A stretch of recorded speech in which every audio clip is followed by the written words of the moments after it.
busana maneka warna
Wilahing awik namastu purama sidhep Om awik namastu silat Brik jiwang jagat karana Sirang tondo kawisisaning bisana Sono sinawung langening wilopestu maksi lestantur lambaing Buddha Jinandur tutur katelo tulo-tulat Raden Paradya winursita ngupama prameng niskara Karantedya tumiying jaman purwa Mangyata kapasananing kubetotan mula rengging Pralambang matumpa-tumpa Marma panggung sang murwing rata Sekebyar dumadining wayang purwa Purwakaning kandha linarik nuting basa duking kunemu surasa yen narasaya karaos mulat sarira hakrasa wani uruhing diri rasa rumangsa ing rumangsani lir jalma ngilu kaca Jarwe Surinakup saing carita becik wis gumelar jroning pagliran Gusti Jatri amriksani pagelaran Ringgit Purwa Surya Candra ndarumi Kartika wis kinur putra teng kawasa sahari ratri amitri bawana pura teking tuk sina gilir kepanti teman dadi petanganing dina sasi warsi windu kang sarta abad tetunggulan tangkar tumangkar kaya sindarambun kaya jawah pating rembyah dadya padhang ing kutu-kutu walang atoga burun wana miyang burun toya dadya branahan tanpa wicalan padhang trawan sinari sang hyang retna ingkang arsa marbawani jagat mungguing jagat pitantuk mungup-mungup mungguing kalingan mukir abang mrengangah lamun kaek syayah dilat-dilata bumi saya dangu sumurup sang Jawangarka katon sama blakaran kurining abang ismu jenar kaperbawan sinaring sang hyang Basanta tanem tuwa katon ijo ruyu-ruyu mangku kuring kang biru moyo-moyo pucuk ing gunung kinemulan ketanu kasiling praban sono lenggat lenggur nganti kaya gunung Makutha Mega tanata wis dangu sleng kawlodasi den luar sangupu buka karep Tegal Jawahe ang luhur silur tanana pedhoti sinambi sendonan sesindenan mikul karo kune anggiring raja kayane sawane ana pirembakan Samara Wangi sakyang arkoso tangusa yenggil wis katon mala sinar jagat durung plat papat lor kidul wetan kulon sinari jagat kang samya rebut yadara putih rebut kukuwung paranding manggi sinebat kelampis ireng labet tengahing dusun wonten wit kelampis ingkang cemeng lesipun karang tumaritis minangka werdi panggenan mirah toya sumbergung sendang tlaga dalah pancuran dange beki desa toyane pinara-para anjung mring pasabinan kinarya ngocori pari naratas ilining tirta kinaya pangguyanging sapi tuwin pasebane bebek lan meri tengahing duka karang kadempel wonten wisma jembar minangun joglo pinayu sirap raksasana saka guru raksa jati wasesa blandar tengah ngaglah dumadi saking jenglot wali kukun jerambah winaratin tinalasan sela seta pelawanging wisma raksa cendana inep saking raksa pelem tali jiwa taritisan kinandungan gere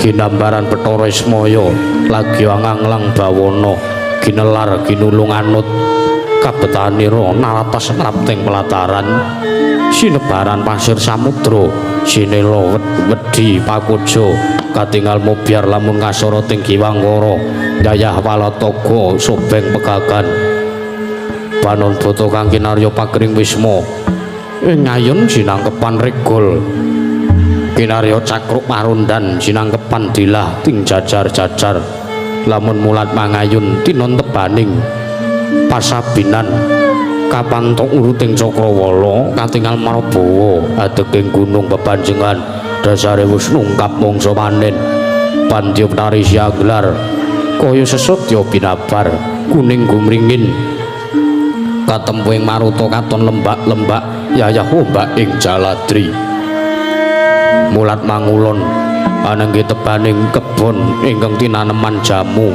lan pon-pon mulat mangetan saking wit-witan nganti kaya alas tutupan mulat mengalor tinon taneman sarwa genjah nenggih klapa gading pelem golek mana lagi lantali jiwa saben wisma sinung kandhang kinarya miyara Rajawaya dadi asri entahing bali griya wisma joglo ingkang kinembong ijeming gegodhongan anenggih punika sudunging lurah ingkang pinesepuhaken ing Karang Kadempel nama Kyai Lurah Semar Nayantaka Badranaya Saron Sari Duda Manang Munung Juru Dyah Punta Prasanta Janggan Semara Santa ya boga sampir ya boga jati inggih Sangismaya pramila sesebatan Semar amengku werdi usdatan kasamaran dhateng obah sing kahanan Nayantaka kalamun sisah wedanane yayah Kunarpa Badranaya kalamun manggih suka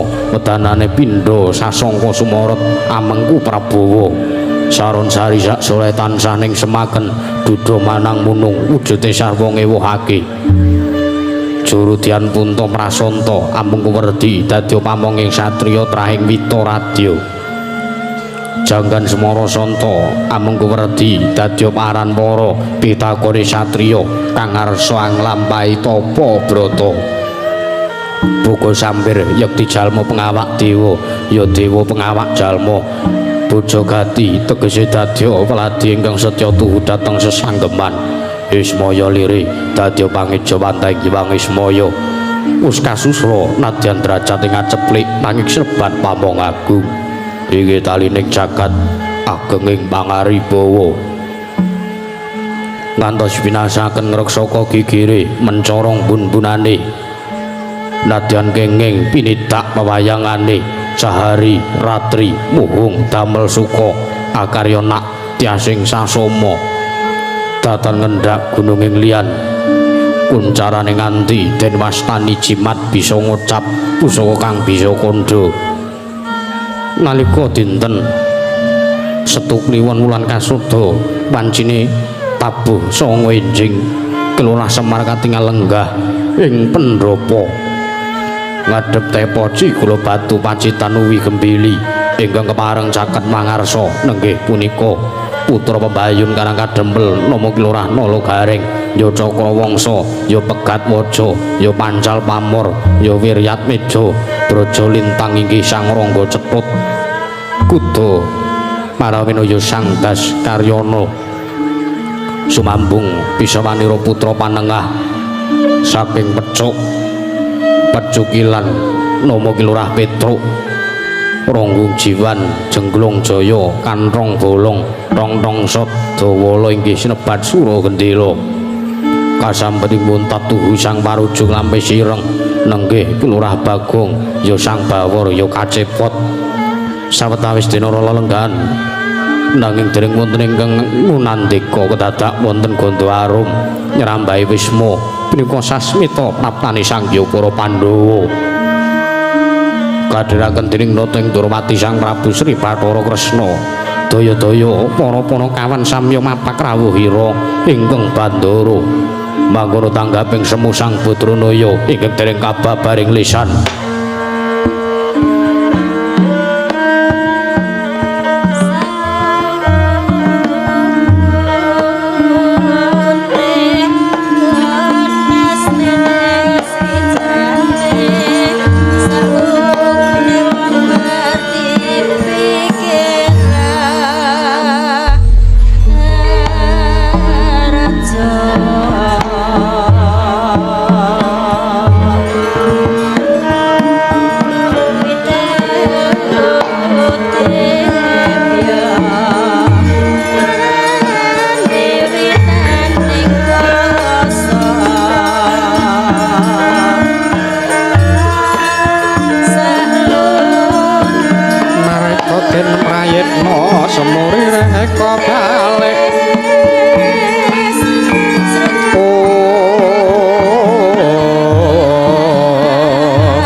tinon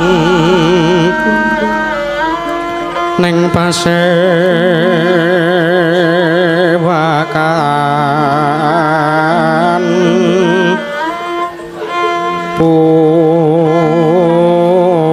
Pusana Sutra kang maneka warna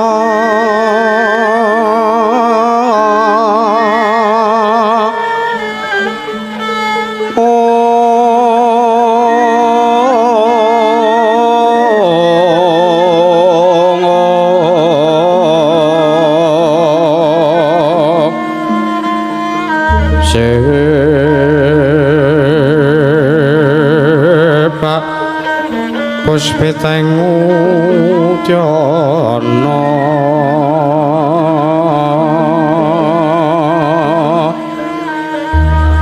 Myang Panjra Sarwa Rukma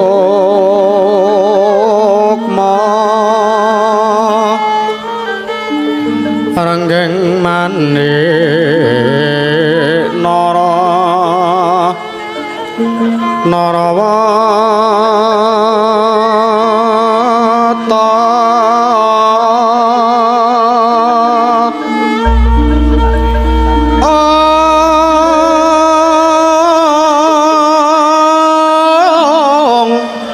Papra prabanya sumirat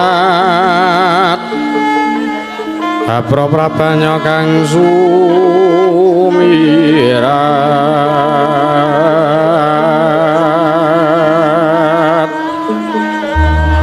Nyareng deca Lelewaran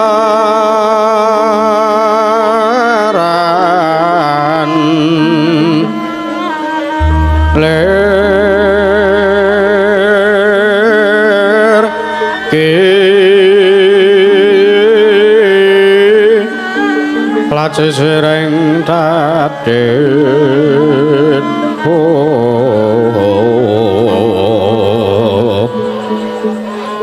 wimbo kekondo mrek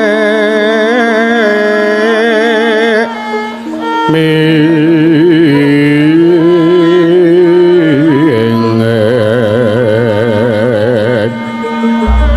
kati upeng maruta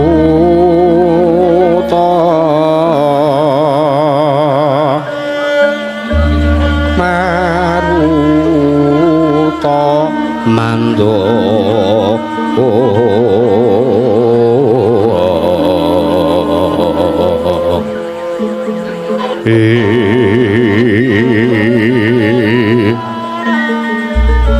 separan kang mangambar ongas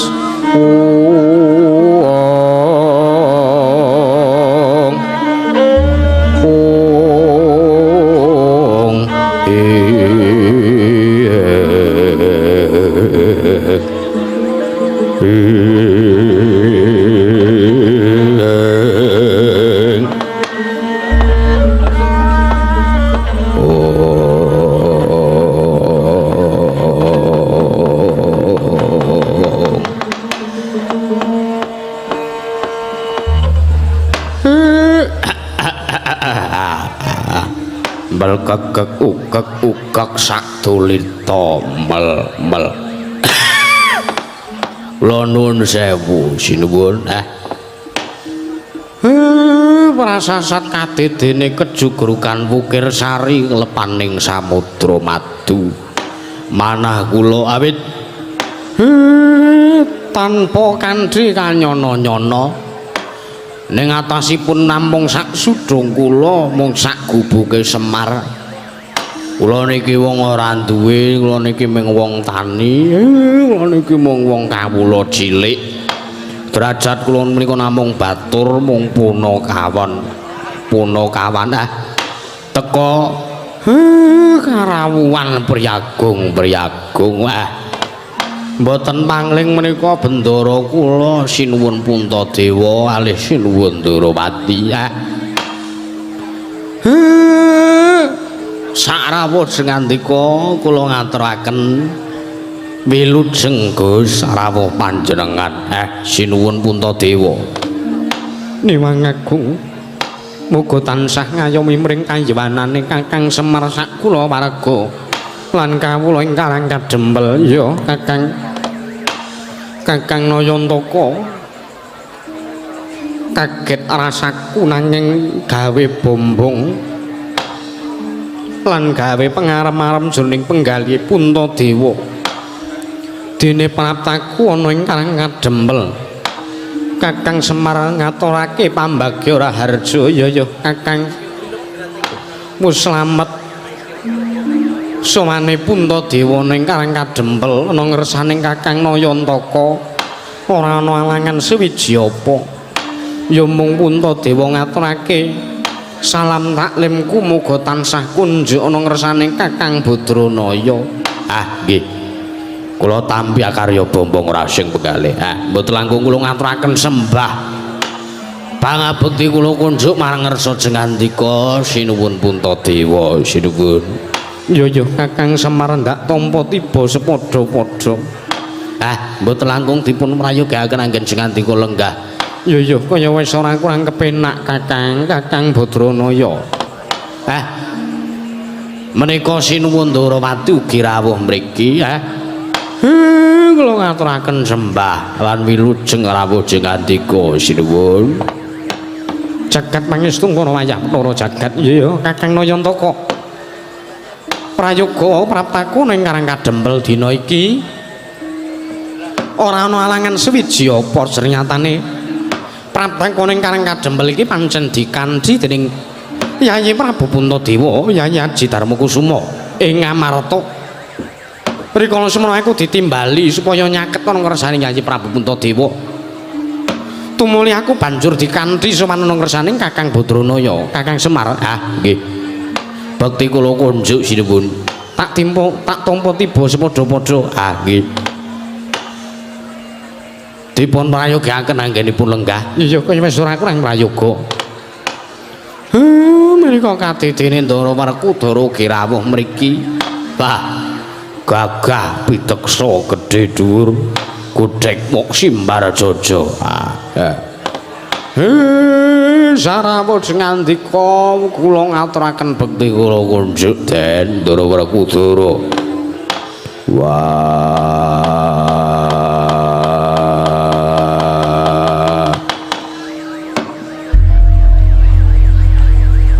yo Dipol kowe ngaturake pambagya raharja karo Prabu ora karang kadempel dina sak mengko iki tak tampa karya bombong penggalihku slamet tekaku ana ngersane Dipol ya Nayantaka kakangku ya mung aku ngaturake basaku katura lan sembahku ana ngersane Dipol kakangku mengke riyen ampun ngowah-owayadat ngowah-owayadat dire piye mengke riyen to mang petung kanthi nalar sing ganep cobi dipetung derajat kula kasta kula menika kula niku ning kawula cilik kula niki ming wong ora duwe kula niki ming wong aceprik lah kok sampean ngaturke sembah kalih kula wong sampean niku bendara kula panjenengan menika kedahipun ingkang kula ngabekti kedahe kula sing ngaturke bekti kalih sampean mboten kok kula Semar wonten timbalan pancen iya tata lair yen tedi sawang kanthi netra lair Dipol kakangku kuwi pancen nuwun sewu ya mung wujuding wong aceplik wong Panakawan wong sing ora duweni derajat lan pangkat nanging tumrap Werkudara dasawang kanthi paninggal batin pangit jawantai Kakang Badranaya ya Dipol kuwi ora liya kaya dene sempe Sang Hyang Wismaya mula aku kudu tansah ngabekti karo Dipol kakangku lajeng mengke walat napa dosa napa sing ajeng kula tampa sing ajeng kula sandang ngantos kula wantun nampi sembahipun Ndarawarkudara wah rasah kagian palang ati nom Werkudara bangane Semar wis tamponen nggih kula kok malah deg-degan Nggih Gus, Ndara Werkudara. Kula tampi akarya bombong raos sing penggale dawah sami-sami Gus. Kakang Semar, aku ngaturake salam taklim lan aku ngaturake basaku sartane sembahku ana ngersane Kakang Badranaya. Ndara Warjuna kok ugi sami kalih Kang Raka. Iya, mergo pancen Kakang Semar kuwi sing gedhe lelabuhane tumrap Arjuna, mula aja walang ati tampanen sembah Arjuna. Mugi mboten malati kula tampi dawah sami-sami. Mboten langkung sarawuhipun Gusti kula sekawan wonten ing mriki mugi tansah kasekecakaken Gus. Ya Kakang Semar kaya wis ora kurang prayoga. Ya Kakang Semar kaya wis ora kurang kepenak. Ya dipol kakangku kaya wis ora kurang kepenak. Iya Kakang Nayantaka kaya wis ora kurang prayoga praptaku sowan kono ngersane Kakang Semar. Role nala gareng Petruk apa dene Bagong. Kowe atura bekti mbagekno wajibe kowe iki abdi kudu ngaturake sembah karo Bendara. Wah. Ndara Puntadewa. Iya nala gareng nggih. Wilujeng sinuwun. Iya selamat tekaku. Wah. Ketinggal mencorong. Tejane perbawane gedhe ya Tru. Iya. Lho ratu ki nek pancen ratu sing suci tenan ya ngono kuwi. Ya iya. Mulane kuwi, ning yana ana apa? Ya ana sesuatu wae iki kok ora genah. Ha ya wis engko tak critani. Bekti kula kunjuk sinuwun Puntadewa. Ya nala gareng tak tampa pangestuku tampanana.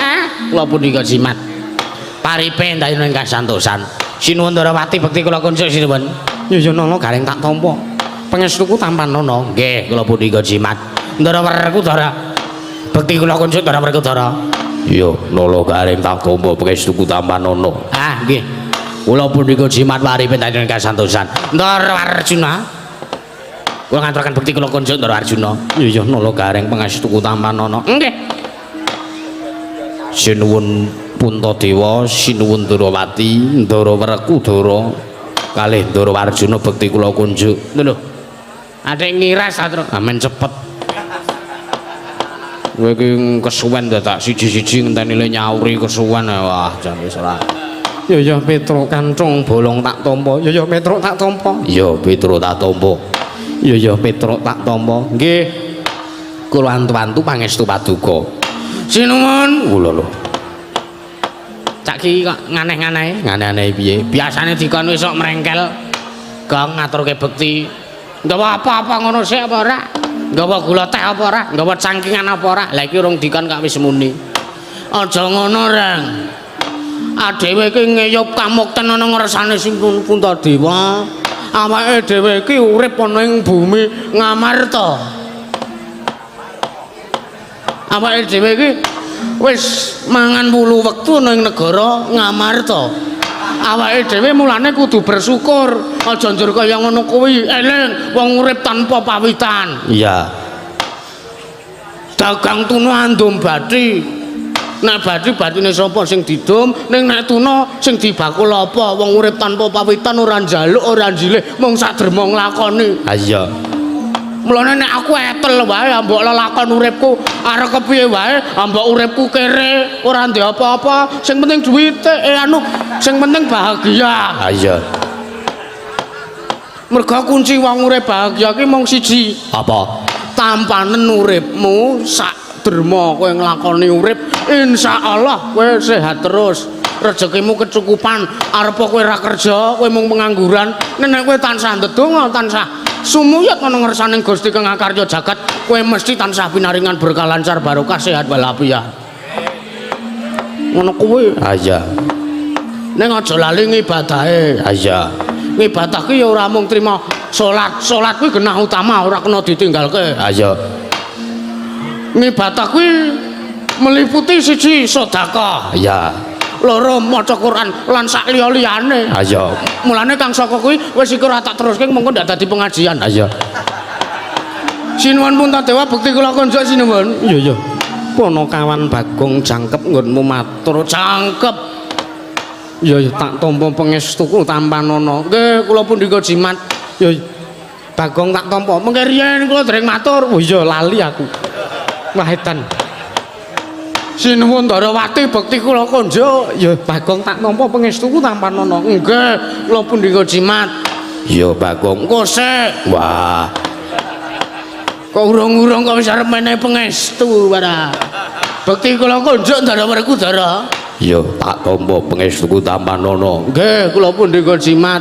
Ndara Janaka bekti kula konjuk. Ya Ponokawan Bagong.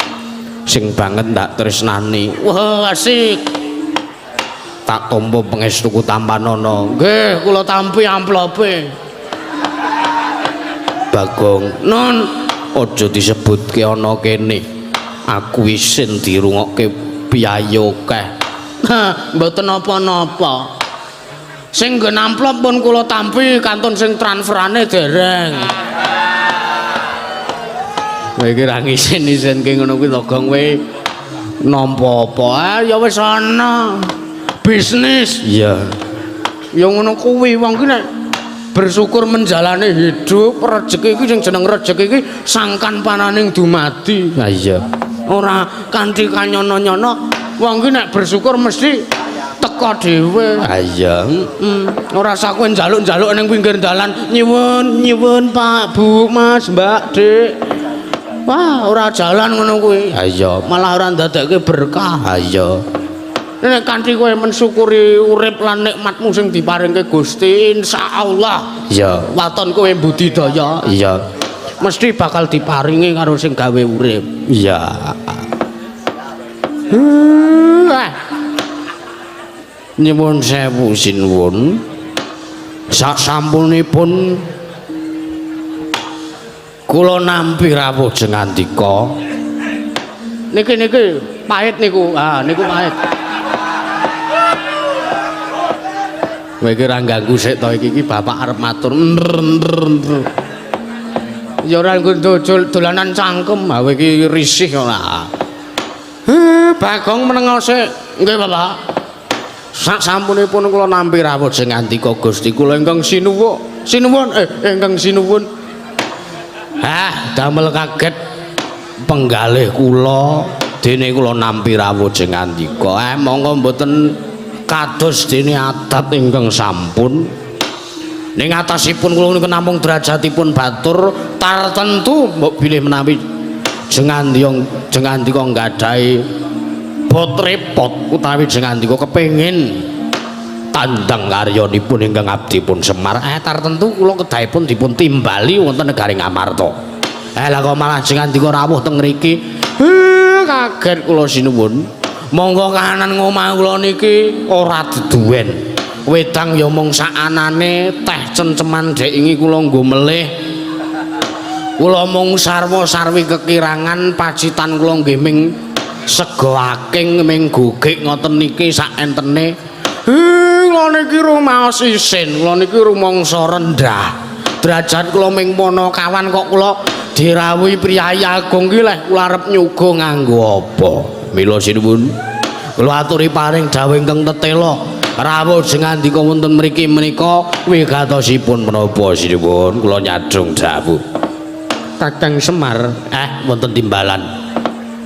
Aja ngrembug bab perkara suguhan. Sayekti yen to pancen niatku sak kadang sowan ana ngersane Kakang Badranaya iki pancen ana wigati.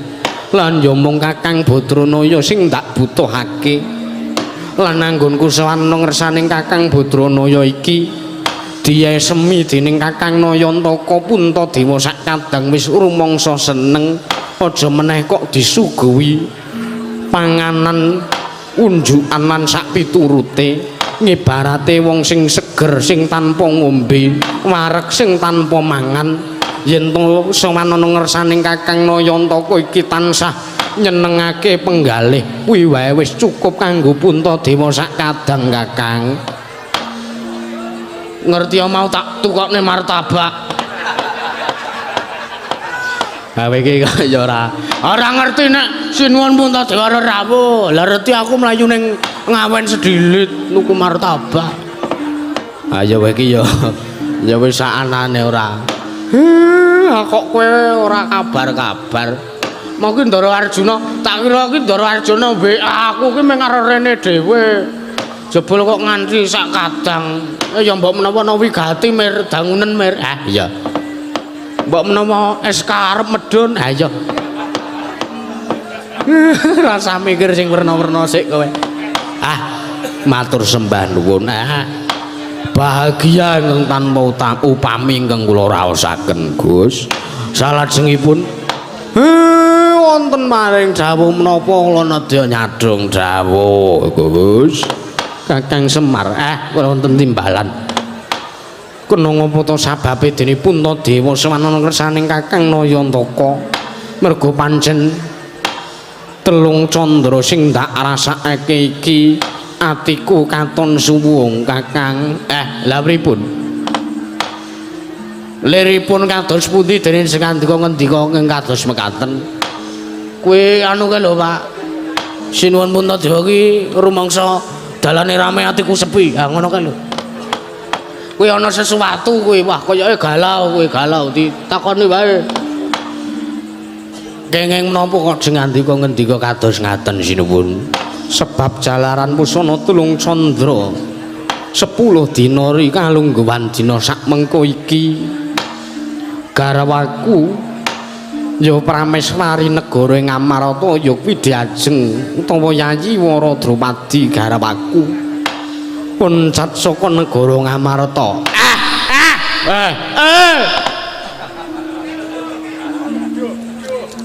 Kidung apa to ki? Sampean kaget aku ya melu kaget ora. Senengane kok ora ngrebeki wae ora.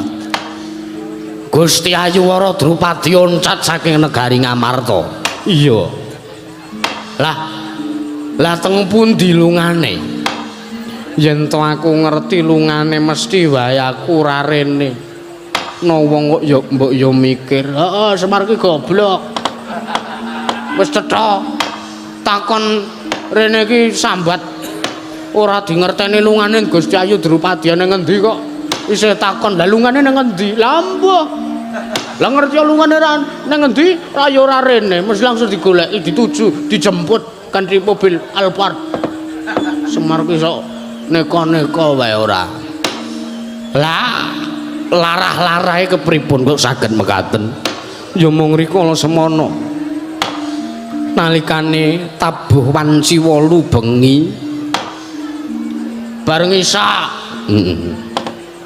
aku lan Yayi Wara Drupadi lelungguhan ana ing taman keputren negara Ngamarta kedadak Yayi Wara Drupadi kepengin becekake sarira nguyuh. Iya.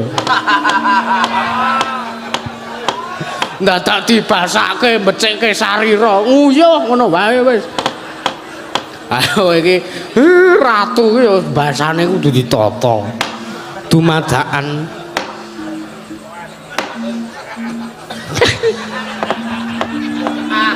ora ngono kuwi ta terusan. Pun mang teruske. Iya. Dumadakan nganti jam 10 bengi. Yayi Wara Drupadi ora bali mring kunarepanku. Ndak goleki ana ing pakiwan ora ana. Banjur aku mesthekake marang kadangku ing panengah ing Jodipati nunggul pawenang apa. Mbak Yumu Wara Drupadi ning Jodipati Werkudara muni yen ta ora ana. Arjuna ya ngono sebab kuwatiring manahe Puntadewa yen to ngasi mengko Yayi Wara Drupadi dicidra dening Arjuna. Wong kok senengane sok ngarwara. Wong kene iki lagi karo Sembadra kok dituduh sing ora-ora. Ya mung pun Kakang Subriya wae Arjuna. Mboten Koko Prabu mboten dados menapa. Banjur ndak pesthekake Yayi Wara Drupadi ilang tanpa dimangerteni menyang ngendi kalungguhane lan lungane Yayi Wara Drupadi tumulyaku ngrawuhake Kaka Prabu Sri Bathara Kresna ndak aturi rawuh ndak suwuni priksana ngendi lungane Yayi Wara Drupadi wis ningali kaca paesan uga nanging Kakang Nayantaka uruhananira ora dimangerteni uga lungane Yayi Wara Drupadi. Yayi Wara Drupadi kaya dene ketutupan mega peteng leliwengan ora bisa dimangerteni ana ngendi dununge. Banjur aku kelawan Kaka Prabu Kresna nganti supayane sowan ana ngersane Nayantaka sing ora liya wigati gandeng Kakang Semar kuwi jimat kang bisa ngucap pusaka kang bisa kandha. Mula kang sangka kuwi aku njaluk iga pratikel ana ngersaning Kakang Nayantaka Kakang Badranaya Andraenggang Puspita arum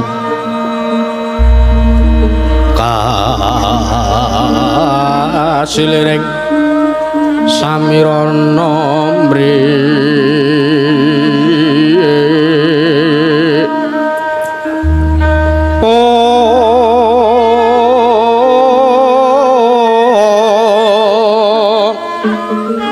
sakar kadung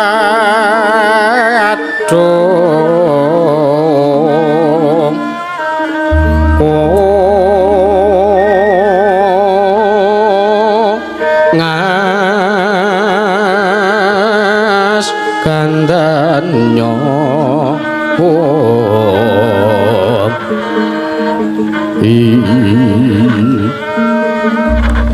mawerara sretnaning driya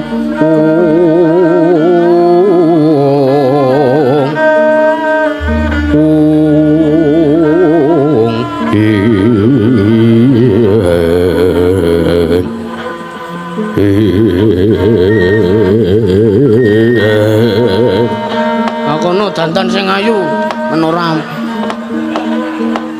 mengko penonton do seneng do ngrasani sindene nom kabeh. Kowe iki malah omong apa ora? Nuwun sewu sinuwun lah kok malah mengherankan kula rumaos kaget ning atasipun kula menika mung batur. Kula niki mung wong ora duwe. Lah kula niki mung wong ora ngerti apa-apa. Ibarate kula niki wong sing lumaku ora nganggo sendal. Lah kok sampean malah takon bab ngilmu kawasisan, ngilmu kawaskitan. Panjenengan nyuwun priksa wonten pundi dunungipun Gusti Yayi Wara Drupadi ya. Lah nek ngaten niku kula mboten saged ngaturke karang Semar niki aja kok peninggal batin. Mata kula niki men minus 20. Aku arak goleki sing ndlesep-ndlesep. Monggo mboten dipun mangertosi tintakipun Gusti Yayi Wara Drupadi. Nyantane kondanging jagat nyebutake yen to Kakang Nayantaka kuwi titising Sang Hyang Bathara Ismaya. Mesti wae bisa ngerti sadurunging winarah lan uga Kakang Semar kuwi dikondhangake jimat kang bisa ngucap pusaka kang bisa kandha mesti wae uga bisa mangerteni ana ngendi kalungguhane Yayi Wara Drupadi. Pancen bener mangkono Kakang Badranaya.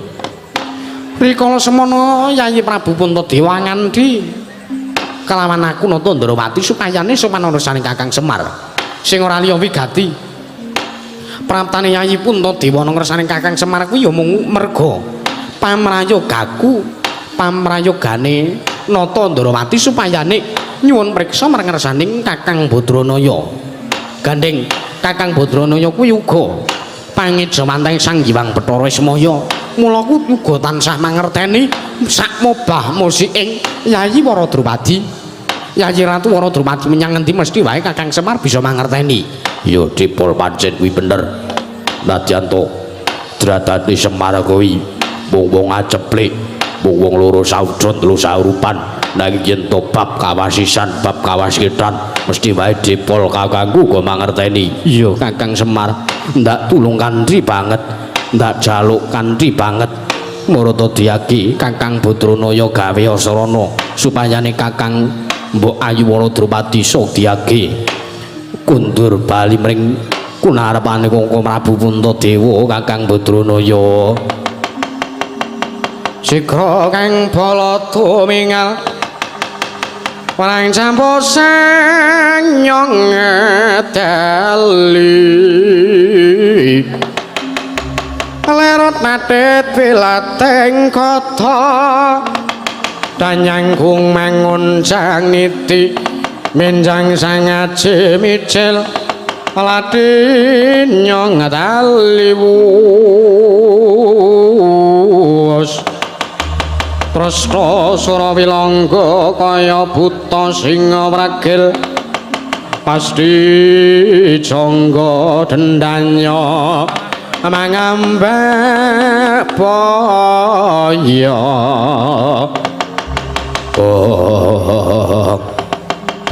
arep didem permanem datanana sabawane banek walang alisik nalika semono ron-ronan datan mubah samirana datan umambah awit kaperbawan Sang Kilurah Semar Badranaya ingkang lagya pucek penggalihnya sanalika ndadosaken kanyut kang pinangka wardi kanyut ujare wong Minang wardi ujaring wong akecoh Minang durung abang kecoh durung tumetesing Bantala Kasaru gedhasaring Mertala yang arsa tangkeping mriku masiban bono amo apa to kang dadi darunane ora ana macan apa dene gajah kang medhun ingkang bedal saka kebon binatang kejawa mung rawing nalendra saka tlatah sabrang galea kaya bareng nganti nanggapake kagat kang samya mulat mangko bae para kawula kanca nedaya jak jaluk dalan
Sinongwati caket kinari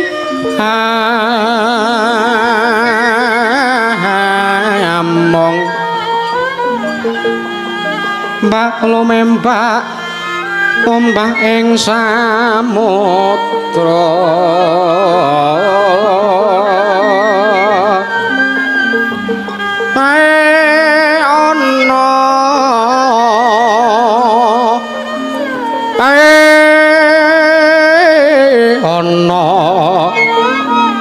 bali lumut hamre kanggang awit to denceng-dencengan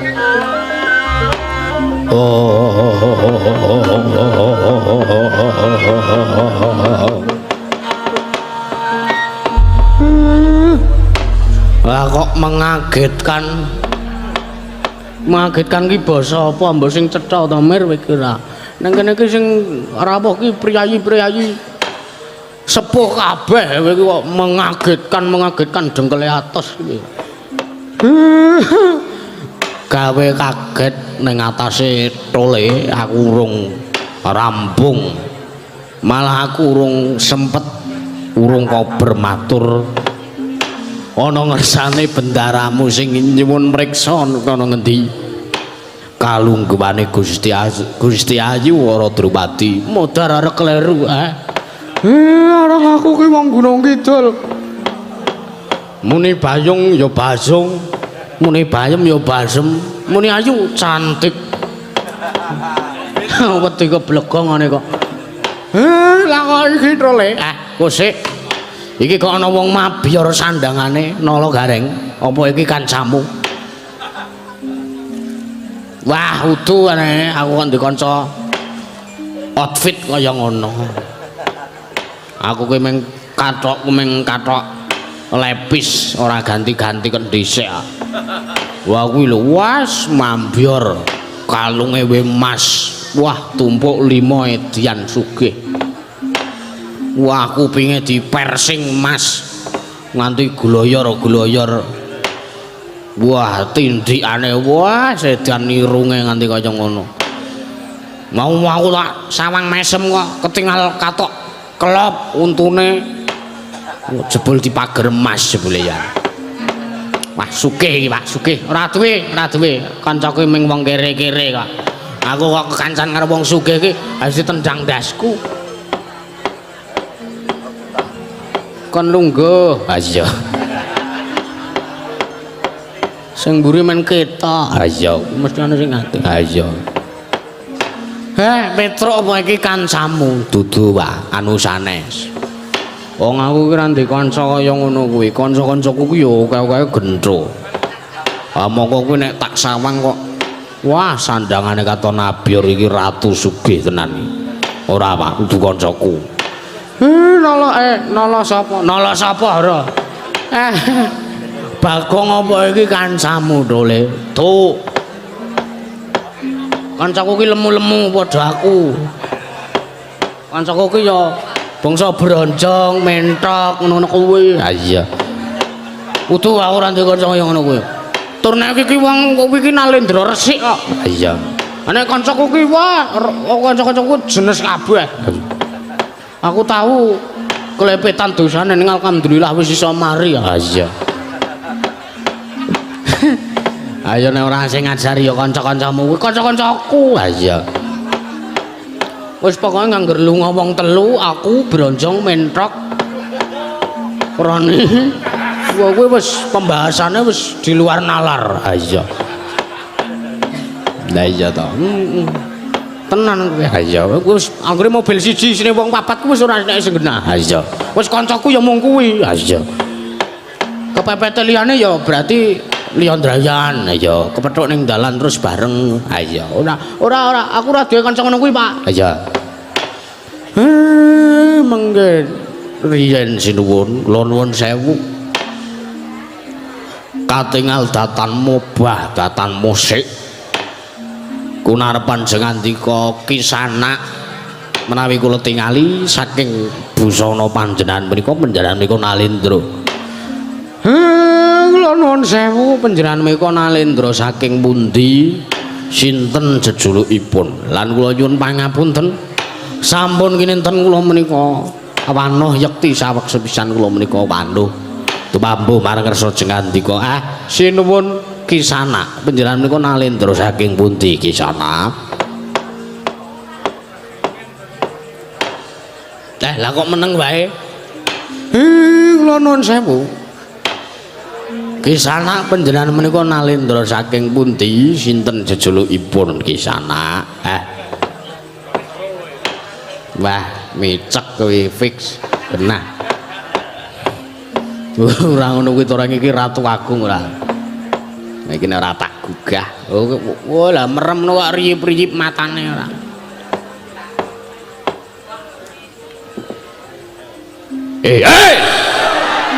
etan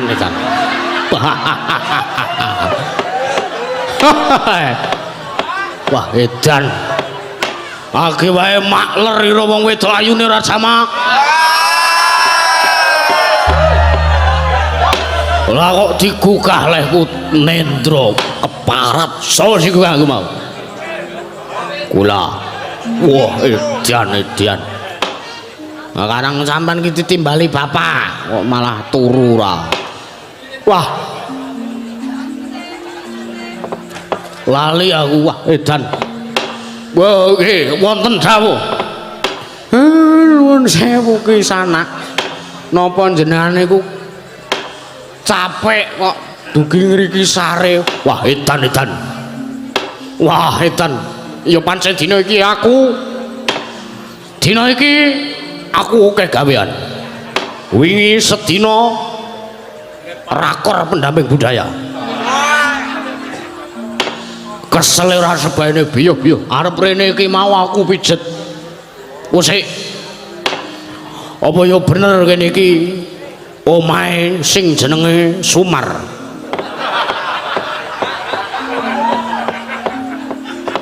Mengkeri nek sampean madosi Sumar teng mriki mboten nonton. Mriki niki omahe Semar Badranaya. Lah iya, Semar Badranaya. Waduh. Di Ngapura. Wah, kleru leh ku nyebut. Apa ngene iki omahe Semar? Nggih teng mriki omah kula, gubuk kula mboten wonten kalih nggih teng mriki. Sinuwun, wah edan. Ning atase kowe tak sawang saka lehmu nyandang nganggo kowe iki mung wong sarwa-sarwi serba ada. Sarwa-sarwi prasaja lah kok bayo kowe ndek pendhapa kaya ngene. Wah, ampuh. Iki nek dienggo wayangan, boh, mantep. Apik tenan Semar. Nggih. Sagatuk-gatuk kula. Nggih niki leh kula nyelengi ketriyen tuku cagak siji. Taun iki tuku cagak siji, taun ngarepe tuku cagak meneh.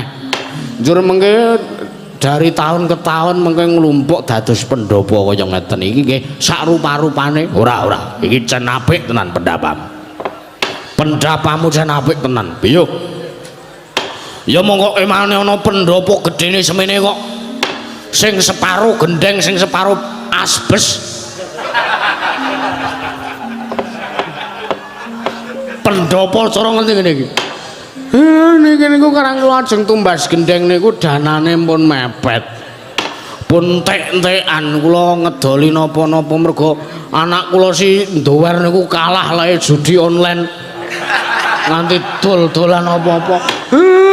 Kula niku urip sengsara gara-gara wedhus siji nika. Nganti ora deduwen. Wah, ya ora mokal. Yen to kowe uripmu ngrekoso, mongko aku percaya kowe iki jaring ngetutke Pandhawa. Pandhawa kuwi wong sing sugih. Bondo Bandu seprapat jagat kuwi karepe para Pandhawa. Mula kang saka kuwi aku ngalem lehmu gawe Pandhawa. Matur sembah nuwun. Nggih sak rupa-rupa wong niki dereng dicet. Ora apa-apa. Nek urung dicet kuwi malah ketok kesan alamine entuk Semar. Alamine entuk naturalistik. Nggih, naturalistik. Iya. Aja kaget mergo aku ki cah seni rupa. Mula aku sithik oke aku yo ngerti bab perkayunan ngene aku yo ngerti. Wah, edan. Suwunanmu saka kayu sono keling. Nggih sak gatuk-gatuk kula niku nggen pekarangan kula enten sekedhik terus kula damel suwunan. Wah, edan lha kok iso gedene semono. Yo. Kraton kuwi ora ngasih semene gedene. Yo, tak alem Semar, tak alem. Mengke riyen panjenengan menika nalin terus saking pundi? Saurunge aku njuk ngapura nek aku ora basa karo kowe mergo pancen nuwun sewu yen to dititis kok kalungguhane derajat lan pangkat. Aku lan kowe kuwi dhuwur derajatku timbane derajatmu. Mula kang saka kuwi wedi ngapura yen aku ora basa karo kowe mergo mengko nek aku basa karo kowe mundak kowe gedhe ndasmu kowe gembelo. Ah nggih mboten napa-napa. Mboten masalah kula niku wonge nrimonan kok sinuwun. Ya. Nek kowe sudi mestani karo aku iki nalindring panggang kencana jejulukku Prabu Lokayanti. Sinten Prabu Marwiyanti gundule nalindring panggang kencana ngisi ing samudra jejulukku Prabu Lokayanti. Prabu Lokayanti ya. Wah mula kok ngelendi di sawang.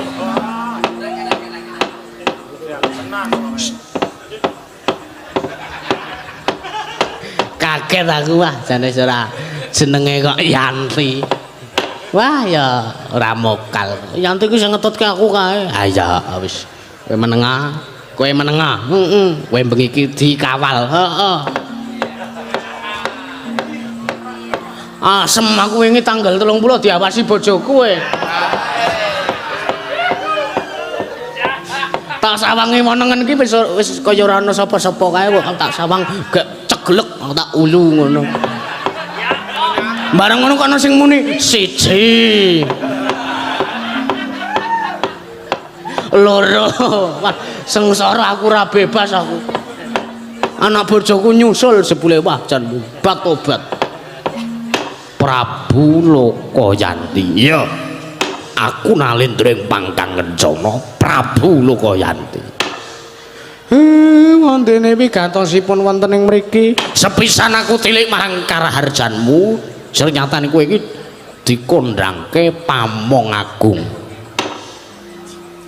Kowe iki dikondhangke Pamong Agung, kowe iki dikondhangke Pamong Sejati. Mergo kowe uga wis nampa wahyu pamonging sejati. Kowe iki wong kondhang. Kowe iki wong kondhang arep kowe iki wong ora duwe derajat pangkat, ibarate kowe iki mung wong tani ning jenengmu ki ambabararum sak indenging Nuswantara. Sak indenging tanah Jawa ki sapa sing ora ngerti karo kowe? Lah banjur kabar sing wis sumebar marata kowe mau tekan negaraku ing panggang kencana ngisi ing samudra ana ing omahe utawa kedhatone Prabu Lokayanti. Nggih. Mula kang saka kuwi Semar. Prapta kowe ning kene iki mbutuhke karo kowe tulungono aku ya Semar, tulungono aku. Pripun? Nek jenengan ajeng nyebrak kali kula niku wong ora deduwen. Kula disebraki tangga kula men seprene dereng dibalekke kok. Bengi iki mayang syukur alhamdulillah mesti sesuk kowe balekke. Jare sapa? Wong le wayangan mung sambatan kok. Tanggamu lho Mir, nek bengi iki genah cair awake dhewe. Ha iya. Ning sing bengi iki kancane dhewe sing ora melu iki dheweke sambatan saiki, dheweke mayang sambatan. Wayange nganggo wayang kerdus, mergo nek wayang kulit gapite sungu kok gapite nayang. Mergo nek pocapan mudan deres plahara. Saenekne wayang kelir teles kabeh. Ha iya. Kuwi mergo sawape. Ha iya. Sawap cangkeme. Pancen udan tresnan ha iya. Panjenengan Prabu Lokayanti. Iya. Aku butuh karo kowe. Tulungono aku. Tulungono aku iki wis 3 sasi. Wah, edan. Negaraku ketaman pagebluk. Negaraku taman pagebluk. Oke. Kawula sing esuk lara sore tekaning pati, sore mati esuk ora ana. Oke dadane. Banjur aku wis ngrawuhake Brahmana winasih 1000 sugata kinarya nambah rengkaning praja. Wonten uga gagarwi karo antuk karya ora ning kiai siji wae sing iso nentremke kahanan negaraku. Njur aku bingung njur aku. Nalikane tabuh wanci jam 1 bengi utawa dini hari jam 1 esuk aku krungu jago kluruk tumuli aku nglaksanake salat tahajud. Aku entuk pituduhing Gusti yen to negaraku iso walu yen nirmala temah jati-jati temahing mulya. Jroning aku salat tahajud lan salat istikharah, aku oleh petunjuk yen to negaraku ing panggang kencana ngisi ing samudra telung kedheping paningal wae ditunggone karo Pamong Agung ing tanah Jawa sing ora liya kejaba ya mung Kyai Semar Badranaya. Ya Sang Nayantaka, ya Duda Manang Munung, ya Saron Sari. Wah, Semar iki penyaron to jebule, menengo. Iki wis suwe tak rahasiake kok iki wong iki malah ngerti jenengku. Ayo ben, penting ora nyebrak dalang kowe. Menengo cangkemmu. Mula kang saka kuwi Semar tulungono aku, Semar aku butuh tenan karo kowe. Ayo, kowe tak ganti ning negaraku ora ketang mung telung kedheping peninggal. Kowe lungguh ana negaraku. Kowe gawe asrana tentreme waloyane negaraku ing panggang cana ngisi ing samudra. Kowe gawe asrana kabagyan, kowe gawe asrana waloyane praja. Aku njaluk tulung tenan. Ora ketang mung telung kedheping peninggal. Aku njaluk tulung tenan. Aku njaluk tulung tenan. Kowe njaluk apa wae kowe bakal tak turuti. Kowe njaluk mobil Mercy, kowe njaluk Civic Turbo, kowe njaluk Pajero.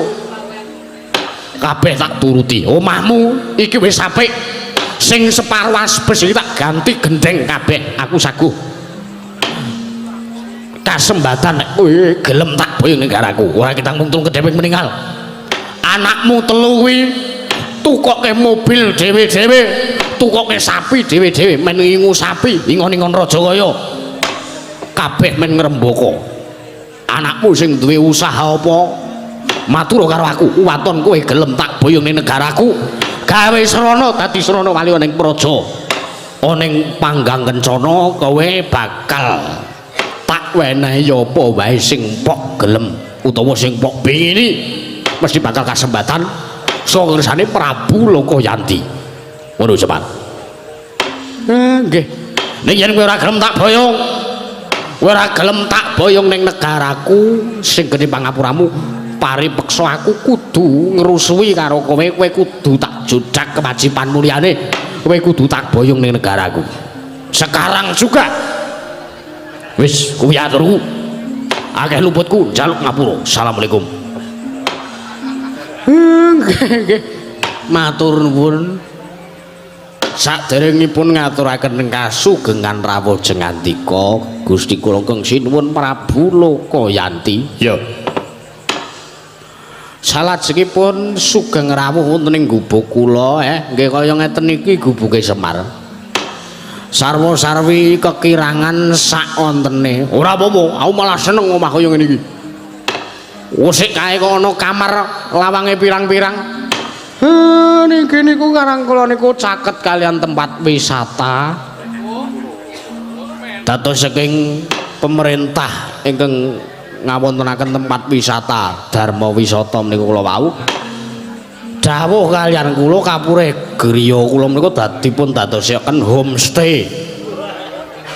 Kagem para wisatawan turis-turis ingkang nedya Dharma Wisata wonten ing tempat wisata Cerak griya kula niki kapurih nginep wonten mriki. Ngono Semar. Nggih. Mila saking menika kula matur sembah nuwun awit rawuh jengandika Gusti kula kenging sinuwun Prabu Lokayanti. Salajengipun menawi jengandika nanjehaken bab Probya wonten ing wilayah Gunung Kidul mriki menika sampun kula padha mboten wonten kula bedak-bedake. Mir. Ngopo to Le? Iki kudu wong arep nanggap. Lah mung arep kepiye? Kowe iki dijak ning negarane Prabu Lokayanti, kowe dikon gawe srana waluyaning praja ning panggang kencana ngisi samudra. Mergo ke taman pagebluk ora kok arep nanggap wujudmu ki ora. Aduh, apa-apa ono sing gelem nanggap wayanganmu, wong wayanganmu kuwi saru-saru. Ayo. Muni kowe. Tak kira ki takon rega kok Drole. Ora, kuwi ora mboyong kowe. Ora. nuwun sewu. Gusti kula Pandhawa gangsal cacahipun wonten rawuh wonten mriki menika ugi betahaken kaliyan kula. Lho. Sinuwun Puntadewa iki rawuh mriki kombutuke karo kowe. Ha nggih. Wigatine wigatosipun mboten sanes. Gusti Ayuwara Drupadi menika sampun 3 sasi ilang oncat saka kraton negara Ngamarta. Ah nuwun sewu. Kula sago sewanteng negarane sampean waton pun rampung kewajiban kula. Banjur kapan rampunge kewajiban manggon Ngupadi marang garwane nata ing Ngamarta. Kowe kula mboten saged mesthekaken marang menika. Ingkang baken menawi rampung sedina sak sampunipun rampung kula Ngupadi menika kula langsung sowan gas meluncur teng negarane sampean. Wontene rampung sesasi nggih sesasi kula nembe sowan. Wontene rampung setahun kula nggih sowan. Wontene seminggu nembe rampung kula seminggu menika kula nembe sowan marang Jengandika. Waduh. Ora iso jagake nek ngono. Ha nggih nuwun sewu. Malah kepara nek niki mengke mboten rampung. Sing gedhe pangapura Jengandika kula mboten saged sowan wonten negare Paduka Gusti kula nggih sinuwun Prabu Lokayanti sinuwun. Caca muntapler kinantat duka yayasinepe netra kocak ngondarandir caca bang mawingo wingo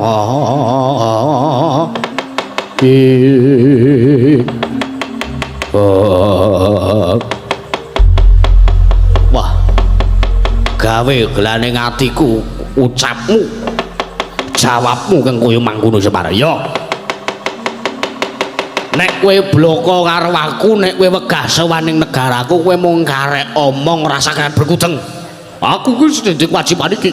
Kula isih ndek kewajiban iki niku. Nek rampung setahun kula tak sowan setahun, nek mboten rampung kula ora iso sowan teng negarane sampean. Apa apik kaya ngono kuwi? Ngelake atiku kowe Semar. Nyatanipun nggih saged kula ngaten. Nek rampunge nggih setahun kula sowane setahun. Nek wonten mboten setahun rampung nggih ngentosi sak rampung kula panjenengan kedah ngantri selak modar kawula sanegaraku. Iki ibarate nggone ke Taman Pagebluk iki wis stadium akhir. Lah kowe malah muni delangap-delangap cangkemmu kowe muni nek ora rampung ya ora arep sowan kowe gawe gelane atiku. Lajeng ngersa panjenengan kados pundi? Kowe kudu tak ruda paripeksa. Dina iki kowe kudu sowan negaraku. Kowe kudu sowan negaraku, kowe kudu gelem, kowe kudu manut tak boyong ning negaraku panggang kencana sing samudra. Nek kowe ora gelem tak ruda paripeksa, kawula sakarang kademlak bumi angus.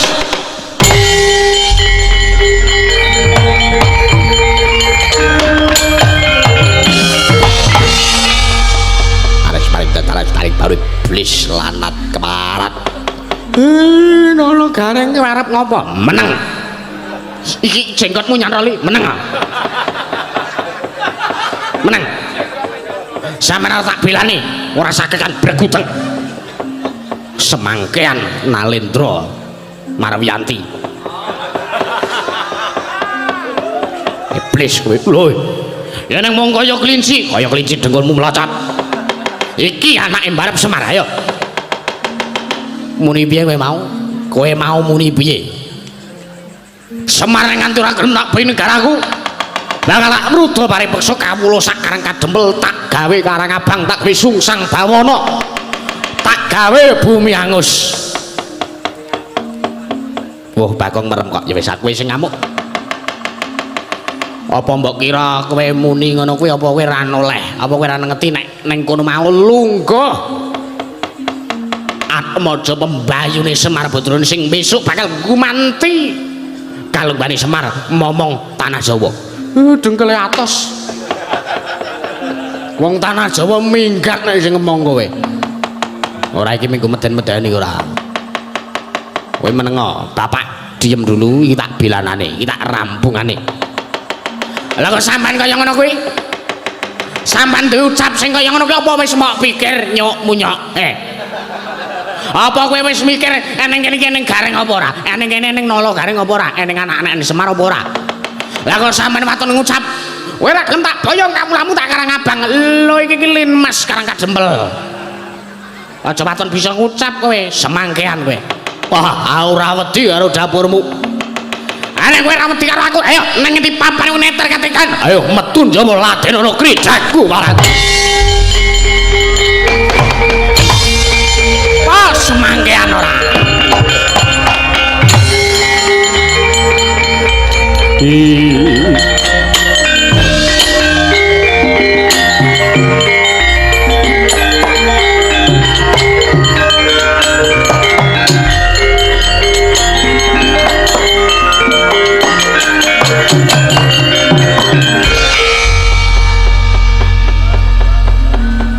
Gareng-gareng nanti Pak. Ratu kayak mau ditantang karo Gareng. Wah, edan. Gareng ki mong kaya ngono kae arep mungsa ratu gedhe dhuwur kae mah. Heeh. Wah, kok keliwat pakartine Gareng. Hah. Njur iki piye iki kanane wis kriwikan dadi grojokan guyon dadi tangisan. Lho kok sike. Orang-orang ini pada datang ke sini mau diapain kalau gak disuruh ngundurke ratu kae mau ora tak takon. Kowe iki wis pirang tahun bae labuh karo Pandhawa. Nek wong-wong iki kok roh sampean kerepotan lha kok diem aja. Hai, ratu macam apa? Ora eling kalau sampean nyoblos dhisik. Ora. Ora ngawur suaramu. Sinuwun. Apa Bagong? Wah, sampean ngerti kanane Nala Gareng le nantang ratu kae mau? Iya, aku ngerti. Wah, edan. Iki ora tak akal. Ndara Arjuna. Apa? Apa sampean ikhlas nek weruh Nala Gareng dipiloro karo ratu kae mau? Ora ikhlas. Sampean mboten nrimaken? Ora, aku ora trima. Cobi sampean ki wis pirang taun bae dilabuhi karo Nala Gareng. Wis ora iso dipetung taune, wis suwe banget. Lah nggih. Dadi nek Nala Gareng lara-lara, aku ora trima. Nek Nala Gareng mati, aku layat. Waduh. Tak kira ki arep melu golek dalane mati apa? Sampeyan lahir batin nggone tresna karo Nala Gareng. Iya, aku lahir batin tresna karo Nala Gareng. Lah saiki Nala Gareng duwe kesusahan. Kok sampean meneng wae iki? Apa sampean ra ndek perasaan? Waduh edan. Aku ki wong sing kepiye? Ngatasi sing belani aku meneng wae. Nah. Ngono to metu kono to diundurke ratune. Ndar bariku Dara. Apa? Sampeyan kelingan mboten jaman sampean dilabuhi Gareng? Ora kelingan. Lho, piye to ki? Jaman sampean isih wujud bungkus. Jaman sampean di salahke teng-tengah ngalas. Tek berasa ngara.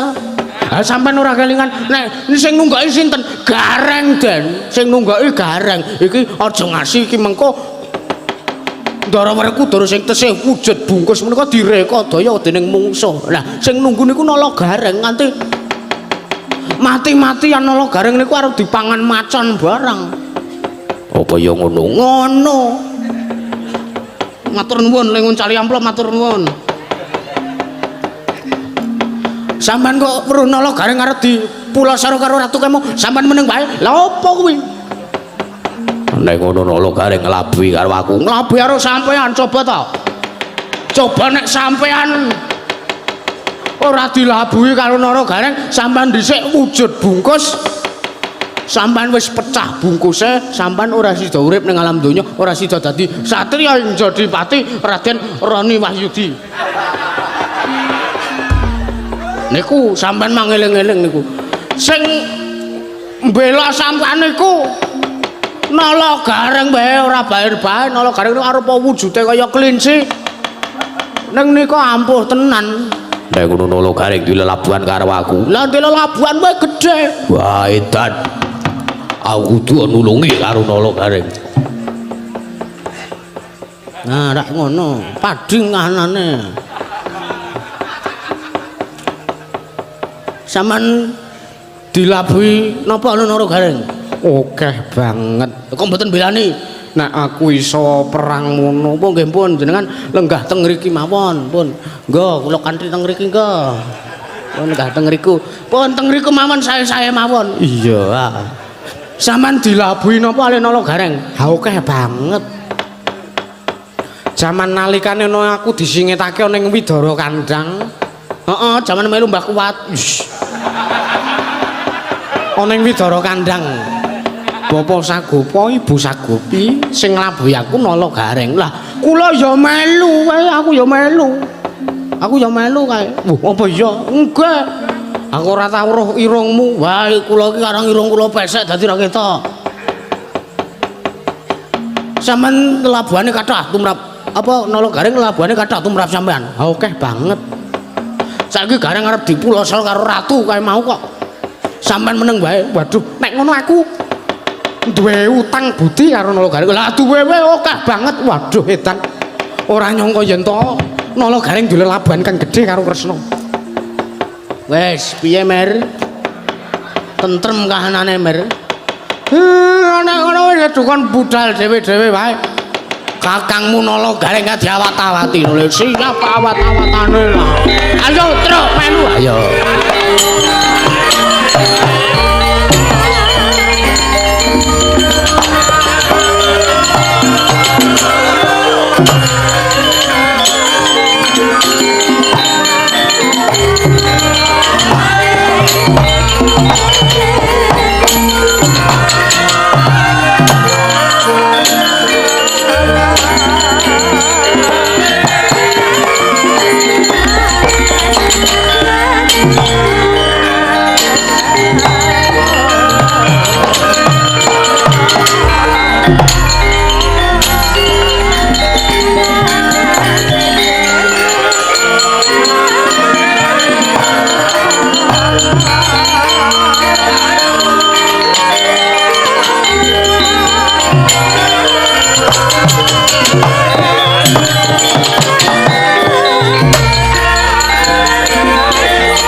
Koclok iso-iso neling akali bendarane aku ki ngerti kae mau jane mau ngapusi merga wedi lek nandangi ratu kae mau ning ora apa-apa. Cah kaya ngono kae iki dilegani wae, diyani wae. Wah edan-edan. Teko kahanane kriwikan dadi grojokan gegoyo dadi tangisan Werkudara lan Janaka sing prayitna ngati-ati kae Prabu Lokayanti. Kae Nalendra sing digdaya lho Werkudara lan Arjuna.